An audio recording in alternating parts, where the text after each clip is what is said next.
still let me play music and record at the same time, but no! Anyway, small, super teeny tiny update since I just got home from work, and it's probably gonna be creepy if I don't just like wrap this up super quick. Basically, just kind of updating that tomorrow I am actually taking Ace to the vet, unfortunately, first thing in the morning.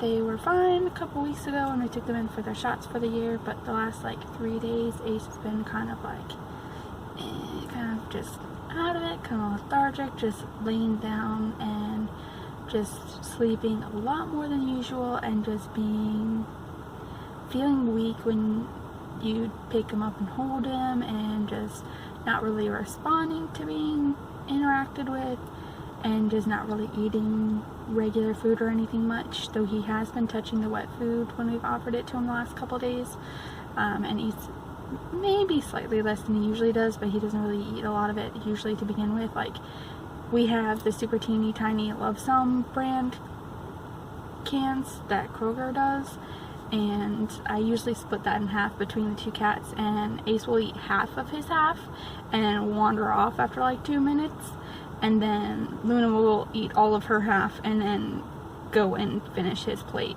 and then he'll come back like an hour after she's eaten everything and then just lick the scraps and be pleased. And it's just like, yeah. So I have an appointment at like 10:30 in the morning to take him in and see what's going on, make sure everything's okay.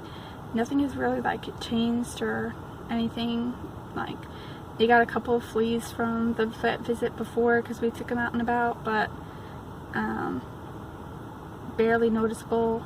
Like, I got bit like the night that we had taken them to the vet that morning. Like, I found one on my arm like that night, and then we've seen like some flecks in his fur a couple of times here and there since then, but only really seen like 2, maybe 3 fleas total in the 2 weeks, so I'm not really worried about that. We have been using the diatomaceous earth, which they've never had an issue with before as well, which we always use whenever we do spot a flea to make sure we kill anything right then and there. Same food, same everything.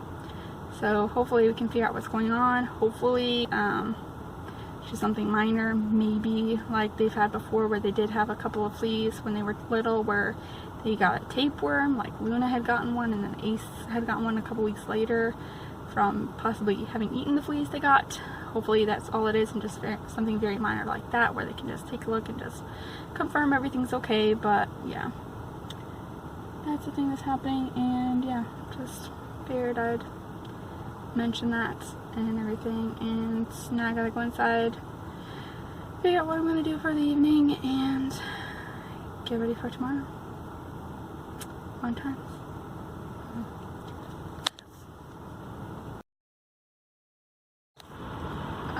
So kind of an update on things with Ace. We took him in, well, I took him into the vet yesterday morning, and they did kind of a general external test, just checking for any fever or, you know, heartbeat, etc. They didn't see anything wrong there, but they decided to, they recommended doing a blood sample to check on everything internally, make sure everything was going as it should be there. They gave us a call back this morning. Everything is fine with him, apart from the fact that he is having some issues with his liver. They said that he has elevated bilirubin levels, meaning that he has signs of jaundice. They don't think it's like anemia based, because the blood count, etc. was fine and normal there. But basically they recommended going further from here to make sure that he can get his appetite and everything back up running, kind of flushing out his system by doing an abdominal x-ray and some fluids and another appointment. So right now we're set to take him back in on Monday first thing in the morning at like 9:30. In the meantime, he's kind of been doing better. during the first few days, he was very, very lazy, just sleeping constantly, and just usually he, you know, lazes around a lot, but he usually is a lot like Steven, where it always was, where he'll stay one place for a little bit and then next time you look around for him, he's in another spot. Whereas the last couple days, over the weekend basically, you would see him in the same place for like half of the day, and then he would maybe move like once, and it was definitely not normal. And I would pick him up and he would just not react at all.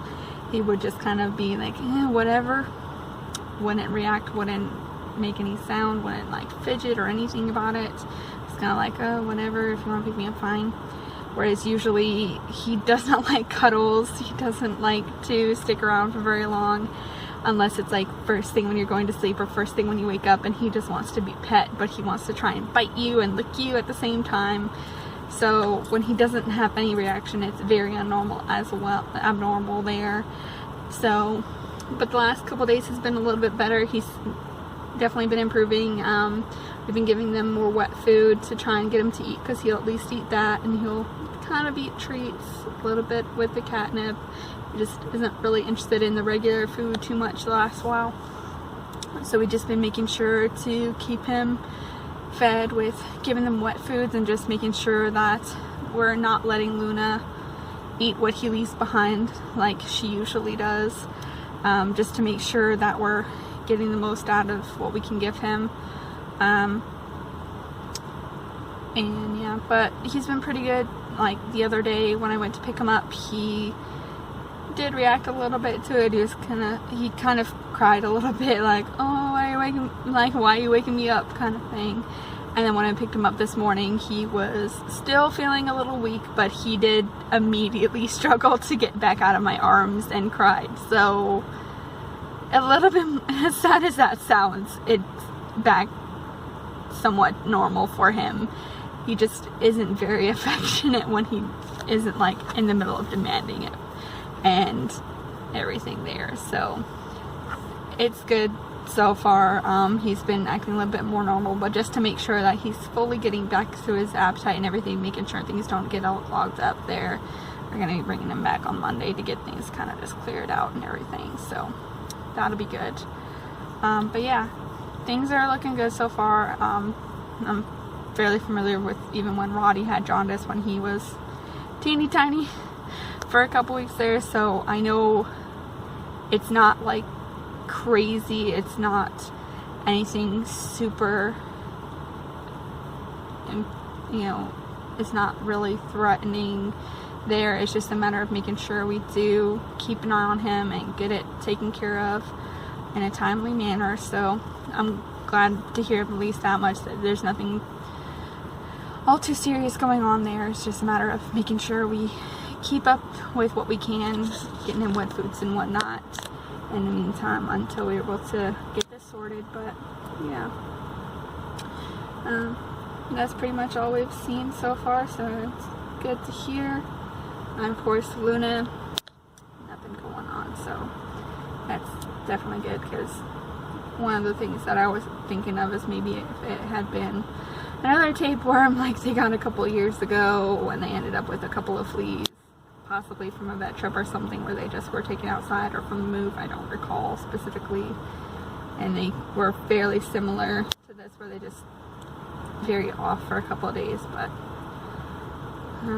hopefully everything goes well Monday and he won't have to worry too much, and he'll be back full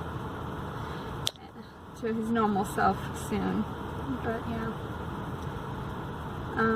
I gotta get inside before I melt my feet with this heat. It was so cold walking out to my car on the other end of the parking lot, so I immediately just threw my car into plus 80s because I couldn't feel anything coming out of the vents.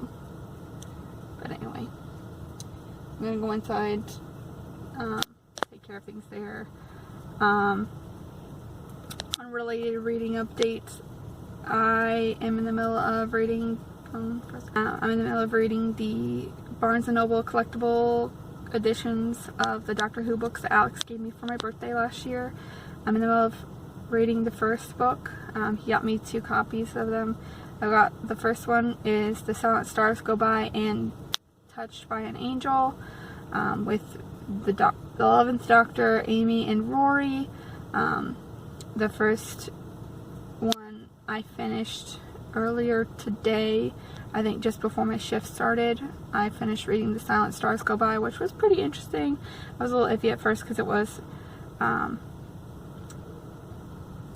trying to figure out the language of it and whatnot, because the humans are like called morphins because they are orphaned from Earth, and they went to this new planet that they call Hereafter to kind of create a new Earth with the terraform system things,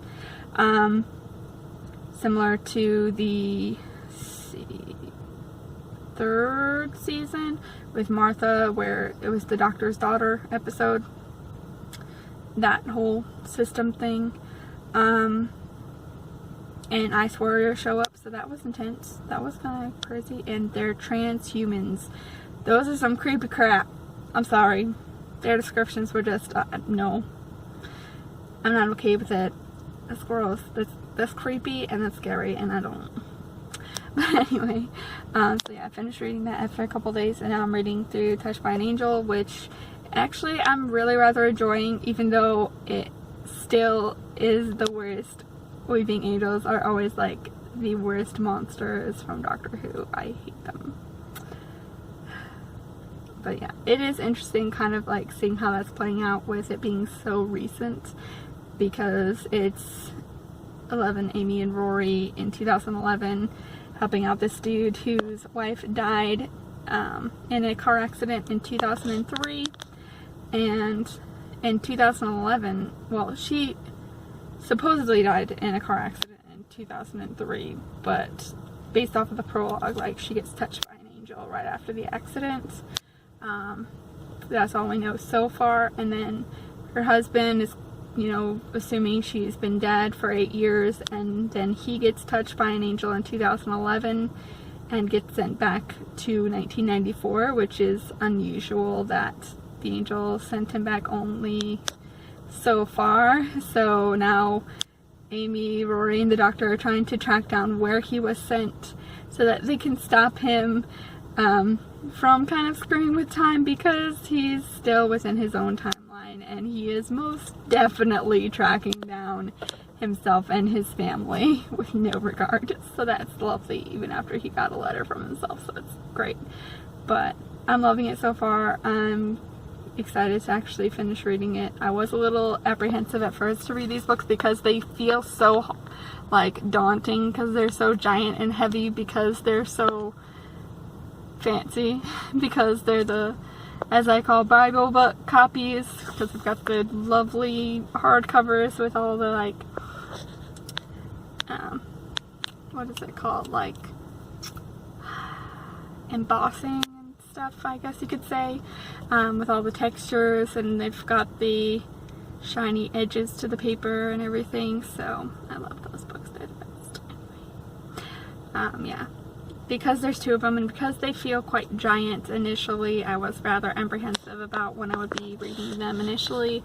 But actually reading through very quickly, because each book is only about like 500 pages, maybe a little bit less, and there's 2 stories in each, so it's really only coming down to about 250 pages each per story, which is like barely more than The Giver, which I usually tend to read in like a day, so it's pretty good. It's going by a lot faster than I expected, and I'm pretty excited to see how much further I can get before the end of the year, because oh my god, I'm like so over my thing. It's so weird to think, like, I started the beginning of the year being like kind of apprehensive. Well, I wasn't like super apprehensive that I wouldn't meet the goal, but like setting the bar fairly decently, where I was just gonna do like 12 books in the year as my goal, and here I am. I think I'm like on 35, 36 books for the year.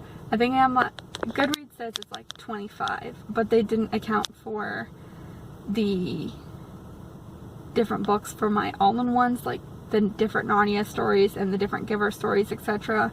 So 30 actual separate books that I count versus Goodreads combining those ones together. 30 separate books comes out to 21 books with how it counted them all together. So I'm on book 35, technically 36 if you want to count the 2 Doctor Who stories separate from each other, even though they're a double book thing. But yeah, I'm pretty excited, interested to see get further. I'm kind of considering doing, instead of like just going through as I have them in order in my reading journal of to be read books, I'm kind of considering putting this into effect at the start of the year just to make it fair to myself, because that's how I work. I'm considering just like writing all the titles down on like little sticky notes or something that are folded up in my TARDIS, kind of like my reading journal prompts, and just kind of like picking each book at random next year, so I'm not having to wait forever to read my new books because I'm trying to get through so many of the old ones. I'm trying to kind of even the playing field, so to speak. But anyway, that's kind of what I'm thinking of doing, but kind of finishing out this year with just going in order as much as I can with how I put them in the reading journal for my to-do be read list. But anyway, yeah. It's been almost 15 minutes that I've been sitting here, and I meant to only do this for a couple minutes, so I really gotta get inside now, and yeah, good night.